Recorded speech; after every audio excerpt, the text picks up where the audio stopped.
हुआ जिसका खदशा था। हुकूमत ने एक बार फिर पेट्रोल महंगा कर दिया है। इसे जुल्म की इंतहा करें, दरोगदोई कहें या फिर बेशर्मी की इंतहा कहें, रात की तारीकी में आवाम पर जुल्म का पहाड़ तोड़ा गया। आप देखें कि मीडिया पर पेट्रोल महंगा करने की समरी की खबरें बुध की दोपहर से चलना शुरू हो गई थीं। शाम को चंद चांस पर वजीर आजम शहबाज शरीफ की तरफ से समरी मुस्तरद करने की खबरें भी नशर हुई। कुछ जज्बाती मुस्लिम लीगी रहनुमाओं ने इस झूठी खबर पर वजीर आजम की तारीफ भरे ट्वीट भी किए, लेकिन इन सब के बावजूद हुकूमती सफों में खामोशी छाई। जय हिंद दोस्तों, मैं महेंद्र शर्मा स्वागत करता हूं वन वर्ल्ड हिंदी में। आपको उम्मीद करता हूं आप खुश और स्वस्थ है। दोस्तों आइए दिखाते हैं पाक मीडिया की कोई लेटेस्ट डिबेट, जिसमें कैसे अब पाकिस्तान में पेट्रोल और डीजल के रेट आधी रात को बढ़ा दिए गए बिना किसी इंफॉर्मेशन के। क्योंकि आज पाकिस्तान की आवाम का जो दिवाला निकाला जा रहा है वो कहीं न कहीं पाकिस्तान को की बैड गवर्नेंस का ही एक नतीजा है। अब आने वाले समय में पाकिस्तान किस और दिशा में जाएगा और कैसे पाकिस्तान के राजनीतिज्ञों ने प्रण धार लिया है कि पाकिस्तान की आवाम का खून चूसा जाए और IMF की शर्तों को पूरा किया जाए। तो कहीं न कहीं अब आगे आने वाले समय में पाकिस्तानी मीडिया के इन पत्रकारों ने सीधा सीधा बताया है कि आप हुकूमत के खिलाफ बोलो मत, अगर बोलोगे तो जेल में भी डाल दिए जाओगे। और कैसे बता रहे हैं कि इन पाकिस्तानी नेताओं में विल पावर नहीं है कि वो पाकिस्तान के लिए कुछ कर सके, जबकि दूसरे जो नए पाकिस्तानी पॉलिटिशियन नेता है उनको उठने नहीं दिया जाता है। तो दोस्तों देखिए डिबेट और कमेंट में अपनी प्रतिक्रिया जरूर दें। लास्ट में आपसे रिक्वेस्ट करूँगा, चैनल पर नए हैं तो चैनल को सबसे पहले सब्सक्राइब करें, लाइक शेयर कमेंट जरूर करें। दोस्तों जय हिंद, वंदे मातरम, भारत माता की जय। दोस्तों उठता है, बल्कि मैं ये सोच भी रहा था कि हम 2022 को रो रहे हैं कि महंगाई बहुत ज्यादा हो गई है, और इसी तरह से अगर चलती रही तो 2023 में हम कहेंगे कि 2022 में कम से कम महंगाई थी, चीजें तो मिल जाती थी। 2023 में हम लाइनों में खड़े होंगे और फिर उसके बाद रात को खाली हाथ घर लौटेंगे कि हमें चीजें ही नहीं मिल रही हैं। तो अब इन सारी सूरत हाल को कैसे काबू किया जाएगा?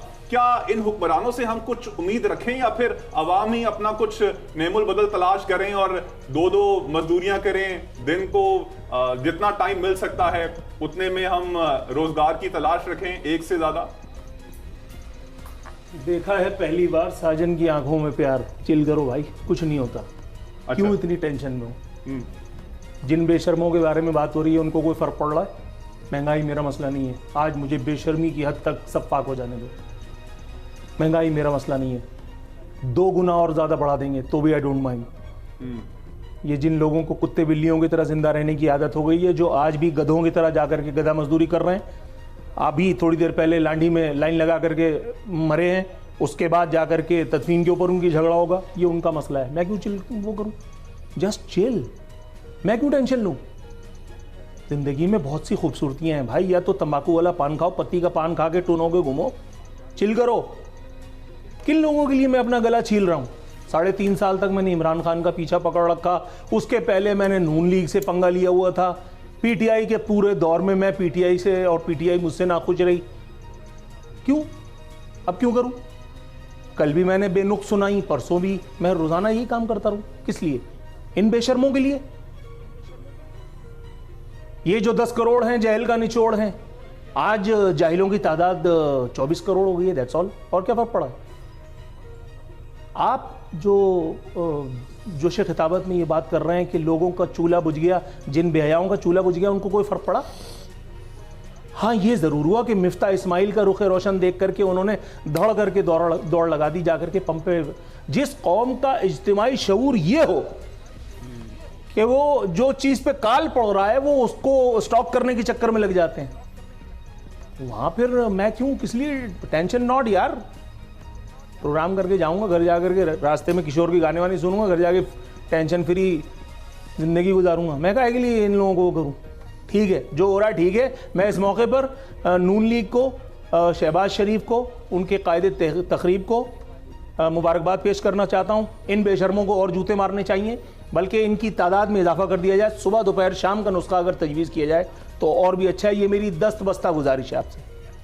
अच्छा, मैं इससे इत्तफाक नहीं करता हूँ। इंतहाई माजरत के साथ, इंतहाई दुख के साथ, इंतहाई तकलीफ के साथ 75 साल से आवाम के साथ जो जुल्म हो रहा है, और उनकी कुव्वत इरादी थी भाई, ये लड़ते थे।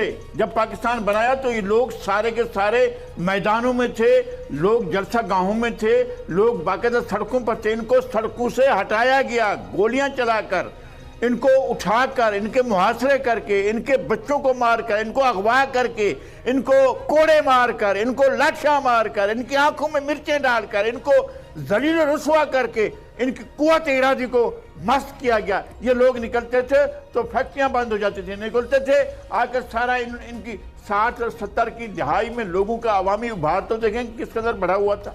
फिर लोगों को किस तरह से मारा गया, लोगों की कुव्वत इरादी को 1 घंटे के अंदर काजी अहमद में 60 अफराद को कत्ल कर दिया गया। 1 मिनट में 1 गोली से, 1 मिनट में 1 गोली से, 1 मिनट में 1 गोली से बंदा मारा गया। आपने यहाँ कराची में लोगों का कत्लेआम किया, आपने तो फैक्ट्रियां लगा रही थी लोगों को कत्लेआम करने की। कुव्वत इरादी को तोड़ा गया, लोगों को बेबस किया गया, लोगों को मजबूर कर दिया गया, लोगों को दबा दिया गया। जब ताकत के साथ, जब जुल्म के साथ, जब बर्बरियत के साथ दबा दिया जाएगा तो लोग क्या करेंगे? सर मैं इस पर रिस्पॉन्ड करना चाहूँगा निहायत अदब के साथ, निहायत अदब के साथ। आपका अपना पॉइंट ऑफ व्यू है, आपने बिल्कुल रखा, लेकिन अब मुझे गुजारिश करने दीजिए। मेरी मर्जी के बगैर मेरे घर में कोई माँ का जना अगर दाखिल हो गया तो मेरी पैदाइश पे लानत है भाई। सर आपने कह दिया ना। अब मुझे, आप जज हो या आप जर्नैल हो, आई डोंट केयर, आप मेरी मर्जी के बगैर पर नहीं मार सकते मेरे घर में, पीरियड। लोगों को जिसने मारा, कितने लोग मरे 12 मई के बाद? लोगों की हमीयत, आप जो 60-70 का, मैं उसको पैदा नहीं हुआ था, लेकिन आप जो बता रहे हैं मैं इसको ऐसे ही कबूल कर लेता हूं। मेरी जुबान को बंद करवा लिया किसी ने? जिस दौर में एमक्यूएम के नाम से यहां घर में बैठ करके ये बड़े बड़े जय्यद साफी, ये प्रेस क्लब की जीनत, ये जो साफी हैं, ये बड़े बड़ी तनख्वाहों, अरबपति वो साफी जो साइकिल पे आए थे, मर्सिडीज में घूमते हैं, जब इनको दौरे पड़ते थे ना एमक्यूएम के नाम से, मैं उस वक्त बसों में घूम के एमक्यूएम के साथ फुटबॉल खेल रहा था। 3 दफा मुझे कलमा पड़ा है। इस चैनल में आने के बाद मेरी फील्डिंग हुई है। रेंजर्स इंटेलिजेंस की रिपोर्ट नहीं होती तो मैं ठुक गया था। यही लंदन, एमक्यूएम लंदन, आप इसको कोई भी नाम दे दीजिए, मार दिया मुझे। आखिरी दम तक ये मेरी विल छीन लेंगे। सर क्या बात कर रहे हैं आप? जिन लोगों की बात कर रहे हैं उन लोगों को इतनी हया भी नहीं है कि आपकी आवाज पे लब्बैक कह करके रोड पे आए। मुस्तफा कमाल बड़े जोम में थे किसी जमाने में, ये बात मैंने उनसे कही थी। मैंने कहा आप फेल हैं, आप फेल ही रहेंगे। इनको एमक्यूएम के नाम का जूता खाने की आदत हो गई है, इनके पांव में कभी आपकी चप्पल नहीं आएगी। वक्त ने साबित कर दिया ऑफ कैमरा। एक दिन मुस्तफा कमाल ने मुझसे इकरार किया और एक दिन ऑन एयर उन्होंने ये बात की तस्दीक कर दी। सर क्या बात कर रहे हैं? अगर आपके अंदर हमीयत मौजूद है, अगर आपके अंदर रेजिस्टेंस पावर मौजूद है, कोई जज, जर्नल, जर्नलिस्ट आपका कुछ नहीं कर सकता। अगर आपको सर अल्लाह रब्बुल इज्जत की बारगाह में झुकाने की आदत है, खुदाए वाहिद की इज्जत और आबरू की कसम, अल्लाह आपके सर को कहीं नहीं झुकने देगा, कहीं नहीं झुकने देगा। सर आप खुद सोचिए, आप बात करते हैं, आपने जो हमें बताया है हमने उसी से सीखा है। आपने जिंदान नहीं भुगते, आपने कोड़े नहीं भुगते, आपने जेलें नहीं भुगती, खरीद लिया आपको। ये जिस कौम के लिए मैं और आप अपना गला छील रहे हैं, बुनियादी तौर पर ये इनकी बेइज्जती है। ये अपने बच्चे दफनाएंगे, ये अपने बच्चों का गला काटेंगे। अभी ये अहमक लाइन में लगा करके अपने रिक्शे जला रहे हैं, कोई जाएगा इनके घर में राशन देने के लिए? बदकारी पे उतारेंगे अपने घर वालों को माजल्ला, अपने बच्चों का गला दबाएंगे ये अहमक, लेकिन रोड पे नहीं आएंगे, रोड पे नहीं आएंगे। हीट स्ट्रोक में 25,000 रुपए की कबर इन्हीं कंगलों ने 1-1 लाख रुपए की खरीदी है। अपने जनाजों को लेके शारा फैसल पे आने की शर्म महसूस नहीं की इन लोगों ने। 1 लाख रुपए की कब्र कर्जा लेकर के इन लोगों के लिए। आई डोंट केयर, मैं इनके लिए क्यों बात करूं। अब यहाँ पे सवाल, लेकिन मैं इस बात पर कायम हूं कि अवाम का कोई कसूर नहीं। अच्छा नूर भाई, अवाम को यार, लोगों को इस तरह से गायब किया जाता है। आप 13-13 हजार, 15-15 हजार लोगों का पता नहीं चल रहा है कि कौन ले गया। सर आपको कर दिया नहीं, क्या मतलब? मुझे भी कर देंगे, मुझे भी कर देंगे, कोई भी कर देगा, कोई आना कौन आकर कैसे कर देंगे? क्या भाई हो जाता है यार। आप बड़े बड़े लोग गायब हो गए। किसने इतने बड़े चीफ मिनिस्टर था, उसके बेटे को अगवा करके मार दिया गया अब तौला में गल। किसने जाकर पूछा कि कौन है? किसने कहानी सुनी जाकर? किस तरह से जाकर जो है नवाज, किस तरह से बहुत फैल जाएगा, बहुत फैल जाएगा। कर दिया, किसने जाकर पूछा? किसने ख्वाजा साद रफीक के बाप को दिन के दहाड़े कत्ल कर दिया? किसने जाकर पूछा कि कौन था? किसने खान अब्दुल समद खाना चकजई को दिन दहाड़े गोली मारकर कत्ल कर दिया? माजी की जो बातें आप कर रहे हैं, मैं कहता हूं कि जनाब ये होता रहा है तो अब भी होता रहा है। किस तरह से ये जब आप उठाकर ले जाते थे, लड़कों को जाकर ड्रिल करते थे, कौन जाकर उनको छुड़वाने के लिए जाता था? लड़कों के पूरे जिस्म के अंदर मैंने जाकर लोगों को देखा है कि जिनके पूरे जिस्म जो थे उनके दागे हुए थे सिगरेटों से।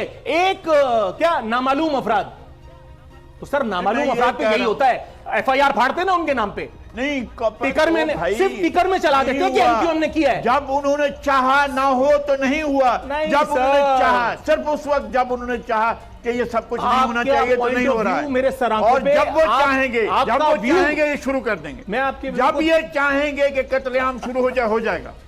ये सिर्फ बटन ऑफ है, इस वक्त जब बटन ऑन करेंगे तो ऐसा हो जाएगा। यहाँ ये बैठकर गवर्नर लोगों के सामने मैं अर्ज कर रहा हूं सर, लोगों के सामने किसी की चलती है। श्रीलंका में, तुर्की में चली। सर मैं आपसे निहायत अदब के साथ पूछना चाहता हूं, सर तुर्की में भी तो फौज थी ना, उसके सर में भी बड़ा खन्नास था। एक आदमी के इख्तिदार को रात को उन्होंने तेल कर दिया, उसके बाद क्या हुआ? सिर्फ एक ऐप के सहारे किधर गई फौज, किधर गई बंदूकें, किधर गए जहाज? सर एक हद से आगे कुछ नहीं होता, एक हद से आगे। अगर एक आम आदमी का खन्नास भरा दिमाग खराब हो गया तो उसके बाद गया एटम बम भी तेल लेने, और उसके बाद उसको चलाने वाले भी इधर उधर। बात यह है कि ये जिन लोगों की हम बात कर रहे हैं इनको इससे फर्क नहीं पड़ता। आरफीन और नजीर लगारी आपस में सींग लड़ा करके चुप हो जाएंगे, इनको कोई फर्क नहीं पड़ेगा। ये करवट बदल के कहेंगे सो जाएंगे, बेगम बहुत महंगाई है। जान अतातुर्क शाह दूल्हे के चूहे के जो वो बनाते हैं ना, जिसके ऊपर वो लेते हैं, उसके ऊपर जो लोहे का खोद चढ़ा लेते हैं ना, वहां पर आप पूरा मुल्क जो है लीडरशिप वहां तैयार होती है। अब कहीं और जाकर तैयार करके देखें लीडरशिप। अब एक तकरीर करने पर अली वजीर के नाम लेने को कुछ तैयार नहीं है कि वो पड़ा हुआ जेल के अंदर। कोई बात तो करेगा यार, ये क्यों पड़ा हुआ? एक तकरीर की थी उसने। यूसुफ रजा गिलानी आप खड़े होकर के कह रहे हैं कि मुशर्रफ के जाने पे हम कुछ नहीं बोल सके तो आने पे क्या बोलेंगे? उस वक्त शर्म हया, उस वक्त वो यही लीडरशिप है, ये आपकी लीडरशिप है। तो सर क्यों नहीं? आपकी लीडरशिप है, आवाम का क्या कसूर है यार? उस वक्त बोलते ना, मैं यही तो कह रहा हूं कि ये जाली लीडरशिप है बॉस। में यही तो जाली लीडरशिप है। वहां दरवाजा नंबर 5 पे बैठ करके सलाम साहब करते हैं, उसके बाद एक दिन चीख वगैरह बनेंगे, जूते पड़ेंगे नहीं। अब लीडरशिप हम ढूंढने कहां पे जाएं? अब किसके दर पे? अपने अंदर से लीडर निकालो ना यार। क्या जरूरत है तुम्हें आरफीन की? क्या जरूरत है तुम्हें नजीर लगारी की? अपने अंदर जज्बा ईमानी मर गया है। अल्लाह रसूल का नाम भूल चुके हो। कुरान में कहीं लिखा है ए नूरुल आरफीन, ए नजीर लगारी। और भाई को खुदा का खौफ करो यार। जिन लोगों ने अल्लाह रसूल की नहीं मानी वो मेरी मानेंगे, और मैं उनको क्यों मनवाऊं? मैं उनका मामा हूं। अब मेरा ख्याल है कि रियासत का और रियासत के जबर का शायद जब आप अल्लाह ना